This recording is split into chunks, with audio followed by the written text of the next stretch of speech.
Hello everyone, I'm the storyteller and I'm here to help you today. I know you use this video to fall asleep, so before that, like the video and subscribe to the channel. Also, where are you from and what time are you watching now? Get comfortable and relax. Harvest Moon. The first thing Jake noticed about the town of Middleton was the corn. It stretched for miles, flanking the narrow dirt road he drove in on. Golden stalks swayed under a heavy October breeze, and even though the sun had just set, they seemed to shimmer faintly. At first, he thought it was just his tired eyes playing tricks. Jake was a drifter, a man who'd worn out his welcome in too many places to count. His truck rattled to a stop outside a weathered gas station on the edge of town. A hand-painted sign above the door read, "Welcome to Middleton, Pop, 1284. Inside, the gas station was lit by a single buzzing bulb. A wiry old man stood behind the counter, a cigarette dangling from his lips. He watched Jake with suspicion as he grabbed a bottle of water and a pack of jerky. "Passing through?" the old man asked, his voice rough as gravel. "Yeah," Jake said, tossing a few crumpled bills onto the counter. "Just need gas and maybe a bite to eat." "Know anywhere I can get dinner this late?" The old man grunted. "Try Lucy's Diner, down Main Street, but don't linger too long."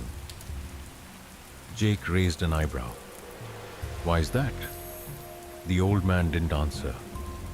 Instead, he nodded toward the window, where the full harvest moon hung low in the sky. Its pale light bathed the town in an eerie glow. "You'll see soon enough," he muttered.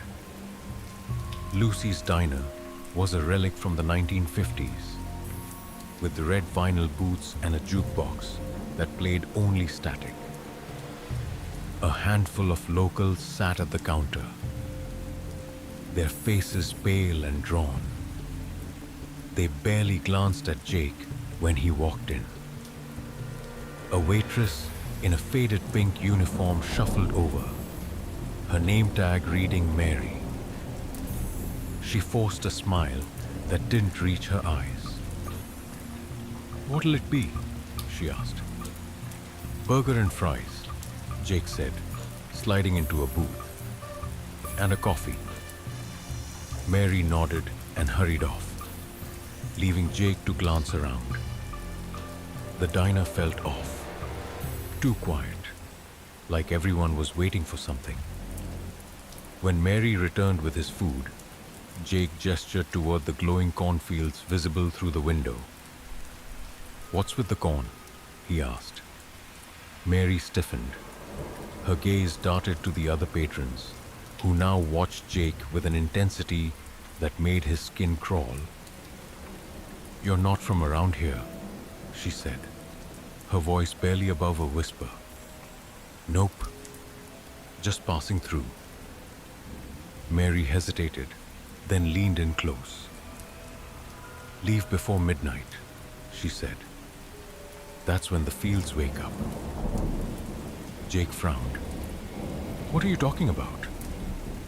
"The harvest moon," she said, glancing nervously toward the window. "Every year, when the moon is full, the corn, it feeds." "Feeds on what?" Her lips trembled. "Blood." Jake left the diner unsettled, but not entirely convinced. It sounded like a local ghost story, something to scare tourists. He wasn't about to let some small-town superstition spook him. He checked into the town's only motel, a dingy place with flickering neon lights. The clerk handed him a key without a word, and Jake made his way to the room, tossing his bag onto the bed. But sleep didn't come easy. The wind howled outside, carrying strange whispers that seemed to rise from the cornfields. Around midnight, the air grew thick, and the faint glow of the corn intensified. Curiosity got the better of him.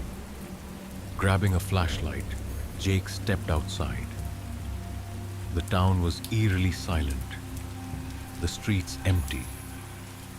He followed the light of the moon to the edge of the fields, where the corn stalks swayed unnaturally, as if alive. As he approached, the whispers grew louder. The corn parted on its own, revealing a narrow path leading into the heart of the field. Jake hesitated, but pressed on, the stalks closing behind him like a trap. The deeper he went, the more the whispers turned to moans, then screams. The glow of the corn was blinding now, casting grotesque shadows. Suddenly, he stumbled into a clearing where the earth was dark and wet, the metallic tang of blood heavy in the air. In the center of the clearing stood a massive altar made of twisted corn husks and human bones. Around it, the townsfolk gathered in a silent circle, their faces pale and emotionless.